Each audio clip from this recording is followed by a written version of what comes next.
Breaking news చూస్తున్నాం. AP liquor టెండర్లలో భారీ scam నెలకొంది. ఇంతకీ స్కామ్ ఏంటంటే కనుక ఈ విషయాన్ని ఆర్టీవీ ముందుగానే పసిగట్టింది. ఆర్టీవీ చెప్పిందే నిజమైంది. అటు అధికార ప్రతిపక్ష పార్టీలకు సంబంధించిన ప్రముఖ నేతలందరూ కూడా సిండికేట్ గా మారి తమ అనుచరులకి తమ యొక్క సన్నిహిత వర్గాలకు సంబంధించిన వ్యక్తులకు మాత్రమే ఈ వైన్ షాపులు వచ్చే రకంగా ప్రణాళికలు రూపొందిస్తున్నారట. ఇంతకీ ఏం జరిగిందంటే కనుక బేసిక్గా లిక్కర్ వ్యాపారం అనేది కొన్ని కోట్లలో కూడినటువంటి వ్యాపారం. ఇది ఎప్పుడు కూడా లాస్ తెచ్చే వ్యాపారం అయితే కాదు. దీంట్లో ఎట్టి పరిస్థితుల్లో కూడా లాభదాయకమైనటువంటి వ్యాపారం కాబట్టి తమ అనుచర గణం కానీ తన సన్నిహితులు కానీ ఉండే రకంగా ప్లాన్ చేస్తున్నారంట. ఏపీ వ్యాప్తంగా రాజకీయంగా ఉండే ప్రముఖులు కావచ్చు, ముఖ్యంగా ఎమ్మెల్యేలు మంత్రులందరూ కూడా ఇదే పనిలో పడ్డారట. సో ఈ వ్యాపారంలో తమ అనుచర గణం కానీ తామే ఇండైరెక్ట్గా తమ బంధువుల పేరిట తన స్నేహితుల పేరిట లిక్కర్ దందాని ఈ యొక్క వైన్ షాపులను దక్కించుకోవడంలో చాలా కీలక పాత్ర పోషిస్తూ ముందుకెళ్తున్నారట. అయితే వారంతా కూడా సామాన్య వ్యాపారులు ఎంటర్ అవ్వకుండా వారిని బెదిరింపులకు పాల్పడుతున్నారట. పలుమార్లు ఇదే విషయం పైన రాష్ట్ర వ్యాప్తంగా చర్చనీయాంశమైంది. అందరికంటే ముందుగా ఆర్టీవీ కూడా చెప్పుకొచ్చింది. ఎవరైతే ప్రముఖులు వచ్చి వ్యాపారాలు చేయలే ఆలోచన ఉన్నవారు ఈ లిక్కర్ టెండర్లో పాల్గొందామనంటే వారి నుంచి రాజకీయంగా బెదిరింపులు ఎదురవుతున్నాయట. అధికార ప్రతిపక్షమైన తేడా లేకుండా ఇద్దరు సిండికేట్లో చాలా వరకు ఈ యొక్క స్కామ్కి తెరలేపుతున్నారట. బేసిక్గా ఇటువంటి లాభదాయకమైనటువంటి ఈ వ్యాపారంలో ఒక్కో టెండర్కి 2 లక్షల రూపాయల చొప్పున ఫీజు నియంత్రించినా కూడా, ఆ ఫీజు పెట్టినా కూడా, ఆ లాటరీ ఆ టెండర్ అమౌంట్ నిర్ణయించినా కూడా సుమారుగా కొన్ని ఒక్కో షాప్కు గాను 50 నుంచి 100 సంఖ్యలో ఆ యొక్క టెండర్స్ వస్తూ ఉంటాయి. కానీ ఈసారి చూస్తే ఒక్కో షాప్కి 2 లేదా 3 వరకు మాత్రమే వచ్చాయి. ఏ జిల్లాలో ఏ రకంగా ఉందని చెప్పిన తర్వాత ఇంతకీ ఈ స్థాయిలో తెరలేపినటువంటి ఆ రాజకీయ ప్రముఖులు ఎవరో నేను మీకు చెప్పే ప్రయత్నం చేస్తా. సో ముందుగా చూడొచ్చు మీరు అక్కడ ఆ షీట్లో కనబడుతున్న విధంగా జిల్లాల వ్యాప్తంగా ఏ స్థాయిలో ఏ జిల్లాలో ఏ రకంగా ఉంది అనేది మీకు చూపించే ప్రయత్నం చేస్తాం. ముందుగా అనకాపల్లి జిల్లాలో 136 వైన్ షాప్స్ నోటిఫైడ్ షాప్స్ ఉంటే దానికి గాను ఇప్పటి వరకు వచ్చిన టెండర్లు కేవలం 267 మాత్రమే. ఇక అనంతపురంలో 136కి 289, అంటే ఎక్కడ చూసినా కూడా డబుల్ డిజిట్, అంటే డబల్ అయితే రాలేరు. ఇక్కడ చాలా క్లియర్గా 136 చూస్తే దానికి డబల్గా అంటే కొంత ఆ స్థాయిని చేరుకుంది. అంటే కేవలం ఒక షాప్ కోసం ఇద్దరు మాత్రమే పోటీ పడుతున్నట్టు కనబడుతున్నది. సో ప్రతి దాంట్లో కూడా అదే రకంగా ఉన్నది. అన్నమయ్య 111 అయితే 232 మంది టెండర్లు దాఖలు చేశారు. ఇక అల్లూరు సీతారామ జిల్లాకు సంబంధించి 40 నోటిఫైడ్ షాప్స్ ఉంటే కేవలం 75, అంటే కనీసం ఒక్కో షాప్కి ఇద్దరు కూడా పోటీ పడే ప్రసక్తి లేదు. ఇక తర్వాత బాపట్లలో 117 షాప్స్ ఉంటే దాంట్లో 243 షాప్స్కి అంటే మంది టెండర్లో పాల్గొన్నారు, వాళ్ళు దరఖాస్తు చేసుకున్నారు. ఇక చిత్తూరులో 104 ఉంటే 287 మంది దరఖాస్తు చేసుకున్నారు. ఇక బిఆర్ అంబేద్కర్ కోనసీమ జిల్లాలో 133కి 311 ఉన్నాయి. ఇక ఈస్ట్ గోదావరికి 125కి 624 ఉన్నాయి. ఇవన్నీ కూడా దాదాపుగా ఏపీ వ్యాప్తంగా చిన్న చిన్న మండలాలు పట్టణాల ప్రాంతాలు ఎక్కువ కనబడుతూ ఉంటాయి. అంటే అక్కడ చాలా వరకు సేల్స్ ఉంటూ ఉంటాయి. సో ఈ నేపథ్యంలో చాలా తక్కువ శాతంగా టెండర్ల నమోదు కావడం అనేది పెద్ద ఎత్తున అటు రాష్ట్ర ప్రభుత్వానికి కూడా గండిపడే విషయం అని చెప్పొచ్చు. సో ఇక్కడ ముఖ్యంగా మీరు చూసుకుంటే ఏలూరులో చూసుకుంటే 144కి 706 మాత్రమే. ఇక గుంటూరులో 127 షాప్స్కి గాను 394 మంది మాత్రమే దరఖాస్తు చేసుకున్నారు. ఇక కాకినాడలో 155కి 197, అంటే ఇక్కడ చూస్తే కనుక ఆల్మోస్ట్ దాదాపుగా అప్లై చేసిన అందరూ కూడా షాప్స్ వచ్చే అవకాశం ఉంది. సేమ్ యాస్టీస్ ఇక్కడ కూడా అల్లూరు సీతారామ జిల్లాలో కూడా దాదాపుగా అప్లై చేసిన వారికి డబుల్ డిజిట్, ఎక్కడైతే కనీసం *2 అయితే మనం చూసుకోలేకపోతున్నాం, అక్కడ దాదాపుగా అప్లై చేసుకున్న వారికి షాప్ అలాట్ అవ్వడం గ్యారంటీ కనబడుతోంది.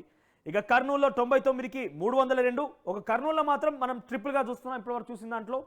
ఇక నంద్యాలలో 105 షాపులకు గాను 217 షాప్స్కి 17 మంది దరఖాస్తు చేసుకున్నారు. ఇక ఎన్టీఆర్ విజయవాడలో అయితే చాలా, అంటే ఈ కంపారిటివ్లీ ఇతర జిల్లాలతో కంపేర్ చేస్తే విజయవాడలో అత్యధికంగా టెండర్లు నమోదయ్యాయి. దాంట్లో విజయవాడ నుంచి 113 షాప్స్ ఉంటే దాంట్లో 613 షాప్స్కి 613 మంది నమోదు చేసుకున్న పరిస్థితి కనబడింది. ఇక పల్నాడు జిల్లాలో 129కి గాను 224, ప్రకాశంలో 171కి 231, ఇక మన్యం జిల్లాకి 52కి గాను ఇక్కడ కూడా సుమారుగా ట్రిపుల్, అంటే ఇంటూ 3 టైమ్స్గా అక్కడ ఉంది, 174 మంది దరఖాస్తు చేసుకున్నారు. ఎస్పీఎస్ నెల్లూరుకి 182 నుంచి. సో ఇక్కడ చూస్తే అంటే ఉన్న షాప్స్ కంటే తక్కువగానే ఇక్కడ నెల్లూరులో చూస్తే నెల్లూరులో 182 షాప్స్ ఉన్నాయి మనకి ఇక్కడ కనబడుతున్న విధంగా. 182 షాప్స్ కానీ దరఖాస్తు చేసుకున్న వాళ్ళ సంఖ్య 179, అంటే ఇంకా సుమారుగా 3 షాప్స్ మిగిలే ఉన్నాయి. అంటే దాదాపుగా అప్లై చేసుకున్న వారందరికీ కూడా షాప్స్ వచ్చాయి. అంటే ఇక్కడ ఏ స్థాయిలో రాజకీయ ప్రమేయం ఉంది, కొత్త వారిని ఎంటర్ అవ్వకుండా ఏ రకంగా పకడ్బందీగా రాజకీయ ప్రముఖులు సిండికేట్ అయ్యారని చాలా క్లియర్గా అర్థమవుతోంది. ఇకపోతే శ్రీ సత్యసాయి జిల్లా చూస్తే 158 గాను 158 షాపులు ఉంటే 503 అక్కడ కనబడుతున్నాయి. ఆ తర్వాత తిరుపతిలో 227 గాను 165. సో ఇక్కడ కూడా తిరుపతిలో 227 షాప్స్ ఉంటే కేవలం 165 మంది దరఖాస్తు చేసుకున్నారు. అంటే సుమారుగా ఇంకొక 50 షాపులకు ఎవరు దరఖాస్తు కూడా చేసుకోలేదు కనీసం. అంటే ఇక్కడ ఉన్న షాపుల కంటే దరఖాస్తు తక్కువ అవుతుంది. సో ఓవరాల్గా 3,396 షాప్స్ ఉంటాయి. ఈ రకంగా జిల్లాల వారీగా మీరు పూర్తి స్థాయిలో ఎన్ని దరఖాస్తులు వచ్చే చూస్తున్నారు. కాబట్టి 3,396 షాపులు ఉంటే దానికి కనీసం ట్రిపుల్ వేసుకున్నా కూడా మనం సుమారుగా 10,000 మంది ఎక్స్పెక్ట్ చేయవచ్చు. కానీ ఇక్కడ చూస్తే ఉన్న షాప్స్ కంటే తక్కువగా నెల్లూరులో చూసాం మనం. ఇక్కడ నెల్లూరులో చూస్తే నెల్లూరులో 182 షాప్స్ ఉంటే కేవలం 179 మాత్రమే దరఖాస్తు చేసుకున్నారు. ఇక్కడ సేమ్ సిచ్యువేషన్ తిరుపతిలో కూడా అదే స్థాయిలో ఉంది. అంటే కనీసం ఉన్న షాపుల వరకు కూడా దరఖాస్తు చేసుకోవడం లేదు. మరి ఎందుకు ఇది నష్టం వచ్చే వ్యాపారం అయితే కాదు, చాలా లాభదాయకమైన వ్యాపారం. సో ఇటువంటి సిచ్యువేషన్ ఏం జరుగుతుందని మనం పరిశీలిస్తే కనుక రాజకీయంగా ఇన్ఫ్లుయెన్స్ ఉందట.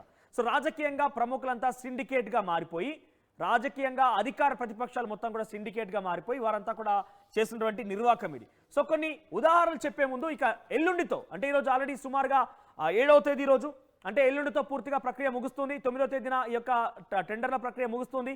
11వ తేదీన లాటరీ సిస్టమ్ ద్వారా ఈ యొక్క టెండర్ని అనౌన్స్ చేస్తారు. ఉదయం 10 గంటకల్లా ఎవరెవరికి ఏ షాపులు వచ్చాయని చాలా దాదాపు ఖరారైపోయి ఉంటుంది. సో ఇవాళ రేపు 2 రోజులు మాత్రం మిగిలిన నేపథ్యంలో సుమారుగా ఇంకొక 2 రోజులు మాత్రం మిగిలింది. 2 రోజులు ఏ మాత్రం మనం దరఖాస్తులు చూసుకున్నా కూడా ఈ 8,274 ఉంది. కాబట్టి మహా అయితే 10,000 చేరే అవకాశం ఉంది. అంటే ఒక్కో షాప్ కోసం 3 పోటీ పడే అవకాశం ఉంది. తిరుపతి, నెల్లూరు లాంటి ప్రాంతాల్లో ఆ షాప్స్ ఫిల్ అయ్యే అవకాశం కూడా లేకపోవచ్చు.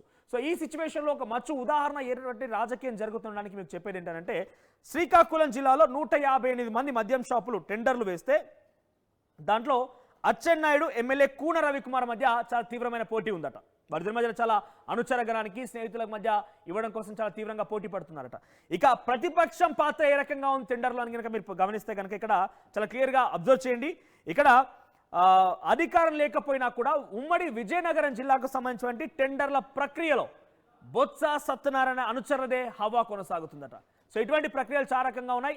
మరింత పూర్తి స్థాయి డీటెయిల్స్ మా ప్రతినిధి కృష్ణమోహన్ అందిస్తారు. ఎస్ కృష్ణమోహన్, సో ఇక్కడ అధికార ప్రతిపక్షం అని తేడా లేకుండా ఏ రకంగా అక్కడ ప్రక్రియ కొనసాగుతోంది, ఏ రకంగా అక్కడ సిండికేట్ వ్యవహారం కొనసాగుతోంది, ఇది ఒక రకంగా ప్రభుత్వానికి గండి కొట్టడమే కదా ఆదాయానికి.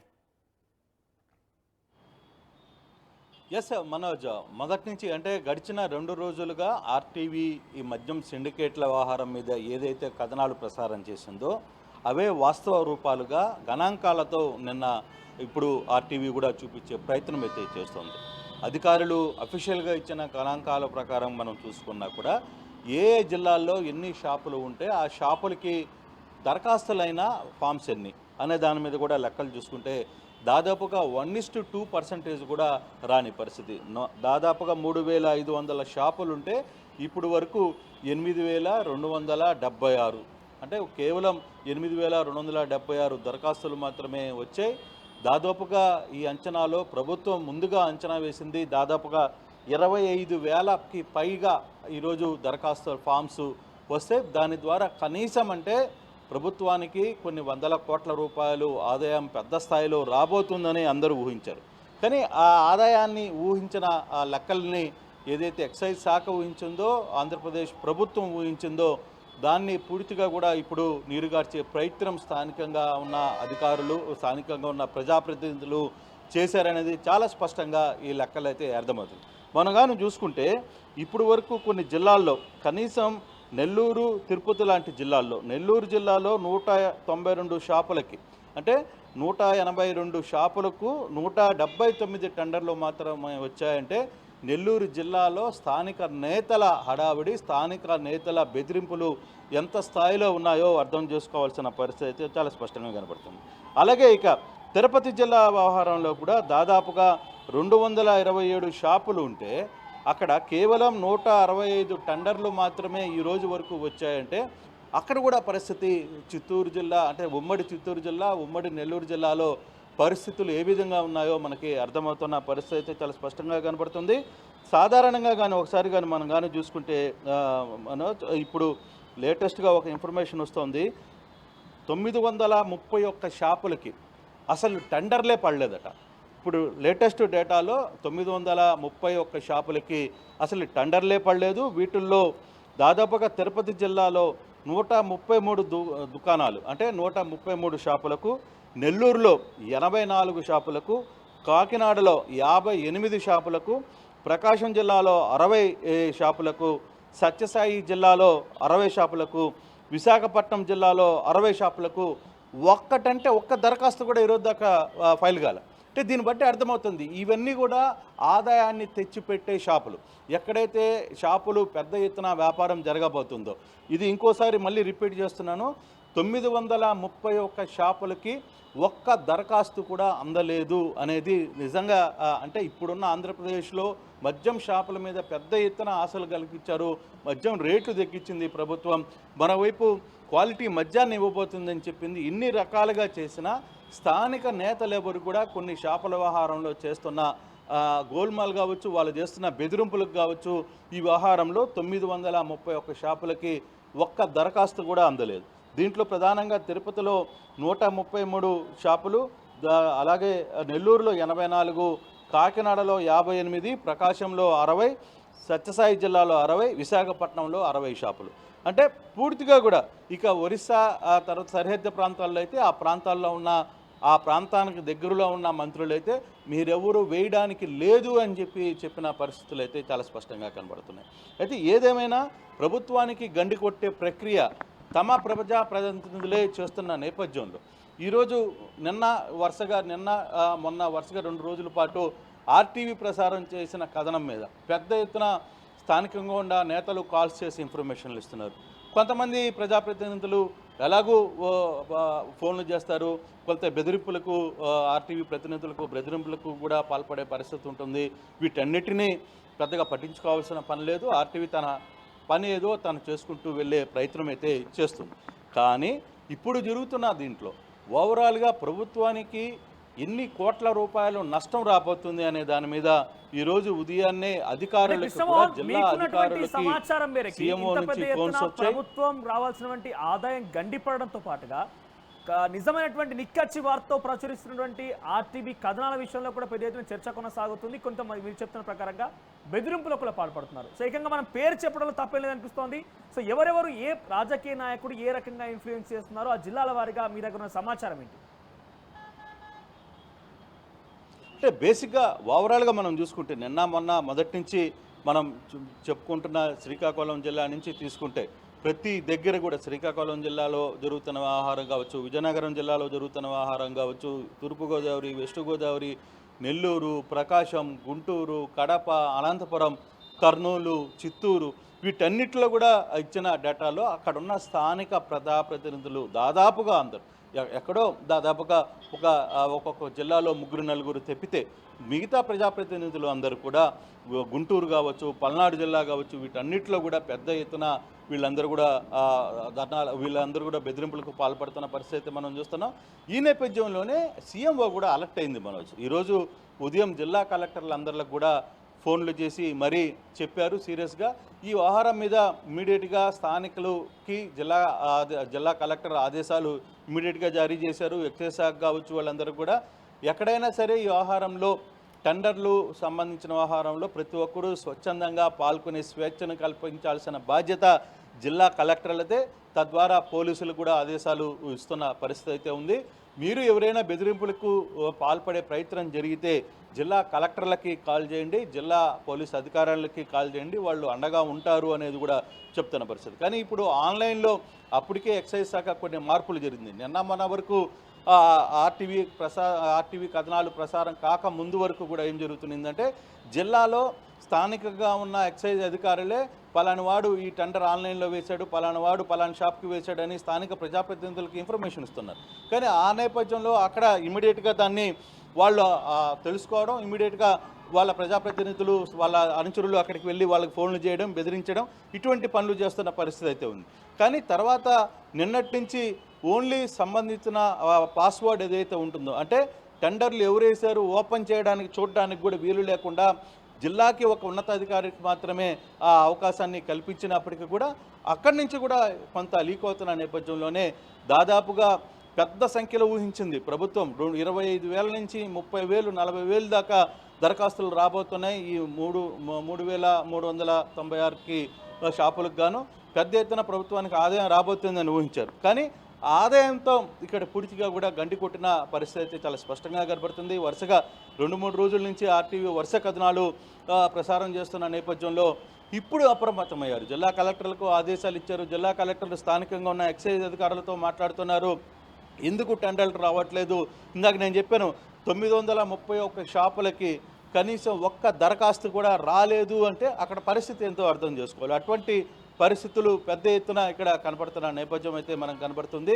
దాదాపుగా కొన్ని జిల్లాల్లో అసలుకి నెల్లూరు 80, తర్వాత తణుకు, కాకినాడ 60, తర్వాత విశాఖపట్నం 60, ఇట్లా చాలా షాపుల్లో చాలా ప్రాంతాల్లో ఒక్కొక్క షాపుకి ఒక్క దరఖాస్తు కూడా ఫామ్ చేయని పరిస్థితి ఉంటుంది. ఈ విధంగా జరిగితే డెఫినెట్గా ఎక్సైజ్ శాఖకు నష్టం పక్కన పెడితే పూర్తిగా ప్రభుత్వానికి పెద్ద ఎత్తున నష్టం జరిగే పరిస్థితి ఉంది. ఎందుకంటే ప్రభుత్వం చాలా పెద్ద స్థాయిలో ఊహించింది. దీని మీద డబ్బులు పెద్ద ఎత్తున వస్తాయి. ఇప్పుడున్న ఆర్థిక పరిస్థితుల్లో అది కొంత వేరే దానికి ఉపయోగించవచ్చు, వేరే డెవలప్మెంట్ యాక్టివిటీస్కి ఉపయోగించవచ్చు అని కొంత ఆశపడింది. కానీ ఆ పరిస్థితి లేదు. ఇప్పుడు పూర్తిగా కూడా అనుకున్న స్థాయిలో కంటే చాలా తక్కువగానే టెండర్లు నమోదవుతున్నాయి. ఇక 2 రోజులు మాత్రమే ఉన్నాయి మనోజ్. రేపు ఎల్లుండి, ఈరోజు రేపు ఎల్లుండి, బహుశా ఈరోజు రేపు కొంత అధికారులు ఫ్రీడమ్ ఇస్తున్నారు. కొంత సీఎంఓ నుంచి స్థానిక ప్రజాప్రతినిధులకు కూడా ఫోన్లు ఉన్నాయి. మీరు ఇలా చేస్తే నష్టం వస్తుంది, మీరు ఫ్రీగా వదలండి అని చెప్పిన నేపథ్యంలోనే కొంత ఈరోజు రేపు కొంత పెరిగే పరిస్థితి అయితే ఉంది అంచనాలకు తగ్గట్టుగా. అయితే ఇప్పటికీ 8,000 వచ్చాయి కాబట్టి ఇంకొక 8,000 వచ్చినా ఇంకో 15,000, 20,000 లోపలే ఈ టెండర్లు ఆగిపోతాయి అనేది ఒక అంచనాకైతే ప్రభుత్వం వస్తుంది. దానివల్ల ఎక్సైజ్ శాఖ కూడా ఒకటే అంటుంది, దానివల్ల కొంత ప్రభుత్వానికి రావాల్సిన ఆదాయం గండిపడుతుంది. అయితే ఇప్పటికీ కూడా ఈ వ్యవహారం మీద ప్రజాప్రతినిధుల వాదన ఒక రకంగా కనపడుతుంది. ప్రజాప్రతినిధులు ఒకటే చెప్తున్నారు, మా స్థానికులుగా గత ఎన్నికల్లో గత 5 సంవత్సరాల్లో ఇబ్బందులు పడ్డాం. మా కోసం పనిచేసిన వాళ్ళందరి కోసం మేము ఏదో ఒకటి చేయకపోతే, స్థానికంగా ప్రజాప్రతినిధులుగా మేము ఉండి ఇక్కడ పని చేసుకోలేకపోతే, వాళ్ళకి సాయం చేయలేకపోతే మేముండి ఎందుకు అనే వాదన కూడా వినపడుతుంది. ఎస్, వాళ్ళ వాదనలో కూడా అర్థం ఉంది, కాదంటాం లేదు. ఎందుకంటే గడిచిన 5 సంవత్సరాలుగా వాళ్ళందరూ ప్రభుత్వం కోసం పనిచేశారు, వాళ్ళందరూ పార్టీల కోసం, తమ నాయకుల కోసం పనిచేశారు. కొంత ఇబ్బందికరమైన అంశాలు ఉన్నాయి వాళ్ళు కూడా. కానీ ప్రభుత్వ ఆదాయానికి గండి కొట్టడం వల్ల ఆ ప్రభుత్వమే లాస్ట్ ఇబ్బంది పడే పరిస్థితికి వస్తుంది. కాబట్టి సో ఇక్కడ అధికారులు కొందరు ప్రజాప్రతినిధులు తమ అంచనాల కోసం చేస్తే, కొందరు ప్రజాప్రతినిధులు తమ సొంతానికి వాడుకుంటున్న ప్రయత్నం కూడా చేస్తున్నారు. అంటే అంచనాల పేర్లతో వాళ్ళు సొంతంగా జోబులో వేసుకునే ప్రయత్నానికి కొంతమంది ప్రజాప్రతినిధులు పాల్పడుతున్న పరిస్థితి అయితే కనపడుతుంది మనోజ్. కానీ ఈ వ్యవహారం రేపు ఎల్లుండి 2 రోజుల్లో ఏ విధంగా ఉండబోతుందో, కానీ ఈ 2 రోజుల్లో మాత్రం ఇంకా పెద్ద ఎత్తున బెదిరింపులకు పాల్పడే అవకాశం ఉంటుంది. చివరి 2 రోజుల్లో అవసరమైతే దాడులు కూడా చేసే పరిస్థితి ఉంటుందని ఒక సమాచారం అయితే ఆర్టీవీ దగ్గర పక్కా సమాచారం వినిపిస్తోంది మనోజ్. రైట్ కృష్ణమోహన్, సో మొత్తం మీద 930 షాపులకు గాను దరఖాస్తు ఇంతవరకు వరకు టెండర్ అప్లై చేయలేదంటే ఏ స్థాయిలో రాజకీయ ప్రమేయం అనేది ఇక్కడ లిక్కర్ టెండర్లో వ్యవహారం జరుగుతుందని చాలా క్లియర్ అర్థమవుతుంది. ఇప్పటికే అధికారుల దృష్టి కూడా ఈ సమస్య వెళ్ళింది. కానీ అధికారులు ఈ రోజు నుంచి కొంత పకడ్బందీకి ఎవరైనా కనుక అడ్డుకుంటే డెఫినెట్గా ఆమె దగ్గరలోని కలెక్టర్లకు కానీ ఎక్సైజ్ అధికారులకు సమాచారం ఇవ్వాల్సిందిగా కోరినట్టు తెలుస్తోంది. అయితే నియోజకవర్గాల వారీగా తప్పకుండా ఎమ్మెల్యేల అనుచరులు మాత్రమే టెండర్లు వేయాలనే రకంగా అక్కడ నియోజకవర్గ ఎమ్మెల్యేలు కానివ్వండి, ముఖ్యంగా మంత్రులు కూడా అదే తరహాలో ముందుకు నియోజకవర్గాల్లో కూడా టెండర్స్ వేయడానికి కూడా జనాలు భయపడుతున్నారట. అంతటి స్థాయిలో రాజకీయంగా భయభ్రాంతులకు గురి చేస్తున్నారు. మద్యం టెండర్ వేయడానికి కూడా చాలా మంది ఒకంత ఆలోచన చేస్తున్నారు. ఇక ఆముదాల వలసలో ఎమ్మెల్యే రవికుమార్ వర్గీయులు హల్చల్ చేస్తున్నారట. టెండర్ల ప్రక్రియ వారు తప్ప ఎవరు వేసినా కూడా వదిలేదన్నట్టుగా వారంతా కూడా వ్యవహరిస్తున్న తీరు కనబడుతోంది. ఇక అధికారం లేకపోయినా కూడా బొత్స సత్యనారాయణ ఉమ్మడి విజయనగరం జిల్లాలో ఆయన హవా కనబడుతోందట. ఇక పార్వతీపురం జిల్లాలో అధికార ప్రతిపక్ష నేతలు కలిసి టెండర్ వేస్తున్నారట. ఇక అధికార ప్రతిపక్ష నేతలు కలిసి టెండర్లు వేస్తున్నాడు అంటే డెఫినెట్గా ఇంతకు మించినటువంటి రాజకీయం ఇంకేమీ ఉండకపోవచ్చు. ఇక ఉండి నియోజకవర్గంలో కూడా రఘురామకృష్ణరాజుదే అనుచరులు ఏదొకే హవా కనబడుతోంది. ఇక తన వారికి మద్యం షాపులు డ్రా తగలకపోతే పావలా వాటా ఇచ్చే రకంగా, అంటే 25% వాటా ఇచ్చే రకంగా కూడా ఆయన అగ్రిమెంట్ చేసుకున్నారట. ఒకవేళ కనుక తమ వారికి ఆ టెండర్లో షాప్ వస్తే ఓకే, రాకపోతే కనుక 25% ఇచ్చేయాలన్నట్టుగా అగ్రిమెంట్ కూడా కుదుర్చుకున్నారట. ఇక పాలకుల్లో ఇంకా కూటమి నాయకుల ఒప్పందాలు కొలిక్కి రాలేరు. తనకు తాడేపల్లిగూడెం నియోజకవర్గాల్లో వైసీపీ కూటమి సిండికేట్గా మారింది. ప్రకాశం జిల్లా మార్కాపురంలో 20 నుంచి 40% షేర్ డిమాండ్ చేస్తున్నారు ఎమ్మెల్యే నారాయణ రెడ్డి సోదరుడు. సో ఎవరికి టెండర్ వచ్చినా ఎవరు వేసినా తనకు మాత్రం 40% టెండర్లో ఉన్నటువంటి ఆ పూర్తి స్థాయి వైన్ షాప్లో పార్ట్నర్షిప్ ఇవ్వాల్సిందే అన్నట్టుగా ఆయన కొంత హుకుం జారీ చేస్తున్నారు. గిద్దలూరులో ఎమ్మెల్యే అశోక్ రెడ్డి తమ్ముడు కిషోర్ రెడ్డిది కూడా ఇదే తరహాలో ఉన్నది. ఇక చీరాలలో ఎమ్మెల్యే బినామీ సూరగాని నరసింహారావుదే పై చేయిగా కనబడుతోంది. కందుకూరులో 30% వాటా ఇవ్వాలని ఎమ్మెల్యే ఇంటూరి నాగేశ్వరరావు కూడా డిమాండ్ చేస్తున్నారంట. ఒకవేళ టెండర్లు వస్తేనా వాళ్ళ అనుచరులకి వచ్చింది, లేదు ఎవరైనా కాదు కూడదని కనుక టెండర్లో పాల్గొంటే 30% వాటాలు, 40% వాటాలు, 0.5% వాటాలు, లేదు కాదు కూడదనుకుంటే ఆ షాప్ ఇచ్చే సైలెంట్గా ఉండాలి. ఆ లైసెన్స్ వీళ్ళకి అప్పచెప్పేసి సైలెంట్గా ఉండాల్సిందే. ఇక ఉమ్మడి నెల్లూరు జిల్లాలో అయితే మనం ఇప్పటికే చూసాం ఉమ్మడి నెల్లూరు జిల్లాలో ఏ స్థాయిలో ఉందనేది. 182 షాపులుంటే కేవలం 179 దరఖాస్తులు మాత్రమే వచ్చాయంటే ఏ స్థాయిలో రాజకీయ ప్రమేదని ఇప్పుడు మీకు చెప్పే ప్రయత్నం చేస్తా. ఇక ఉమ్మడి నెల్లూరు జిల్లాలో తెలుగు తమ్ముళ్ళు చాలా తీవ్రంగా ప్రయత్నాలు చేస్తున్నారట. కావలిలో సిండికేట్ చేతుల్లో షాపులు పెట్టేసింది ఎమ్మెల్యే కావ్యకృష్ణారెడ్డి. సో ఈ నేపథ్యంలో షాపులు పూర్తిగా కూడా వాళ్ళ చేతుల్లో ఉండిపోయాయి. వెంకటగిరిలో ఆదాయం వచ్చే షాపులు తన వారికి దక్కేలా ఎమ్మెల్యే కూరగొండ్ల రామకృష్ణ ప్రయత్నాలు చేస్తున్నారు. కోవూరు నెల్లూరు రూరల్లో ప్రతి షాపులో 25% వాటా ఇస్తేనే అందులో మీకు అవకాశం కల్పిస్తామంటున్నారు లీడర్స్ అందరూ కూడా. ఇక కర్నూలు, ఆదోని, నంద్యాల, ఎమిగనూరు అధికార పార్టీ నాయకులు సిండికేట్లో పాల్గొన్నారు.